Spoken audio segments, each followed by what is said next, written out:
ஒரு வீரன் தோல்வி வந்தால் பதறிடுவாரா, அல்லது அதையே ஒரு சோதனைன்னு ஏற்று மேலேறுவாரா? இந்த கேள்விக்கு விடை நம்ம விராட் கோஹ்லி. ஒரு காலத்துல உலகின் சிறந்த பேட்ஸ்மேன். ஆனா ஒரு கட்டத்துல ரன்களே இல்லை, விமர்சனம் மட்டும்தான். ஓய்வெடுக்கட்டும் என பலர் கூச்சலிட்டனர். பின்னர் அவர் டெஸ்ட் பார்மேட்டிலிருந்து விலகினார். பலருக்கும் அது ஒரு புல் ஸ்டாப் போல தோணிச்சு. ஆனா விராட் கோஹ்லி சொன்னார், இது ஒரு புதிய வரி ஆரம்பம்.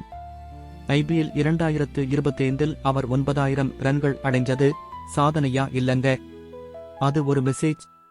நான் இன்னும் இருக்கேன்னு சொல்லுற மெசேஜ். அவங்க ஒட்டி சாம்பியன். ட்ரோஃபியில பாகிஸ்தானுக்கு எதிரா 51 சதம். அது வெறும் இன்னொரு சொல் இல்லங்க, அது ஒரு எழுச்சி. ரவி சாஸ்திரி சொன்னாரு, இந்த இந்திய அணிக்கு விராட் மாதிரியான பெட்டிங் ஸ்பிரிட் வேணும்னு. அது உண்மைதானே?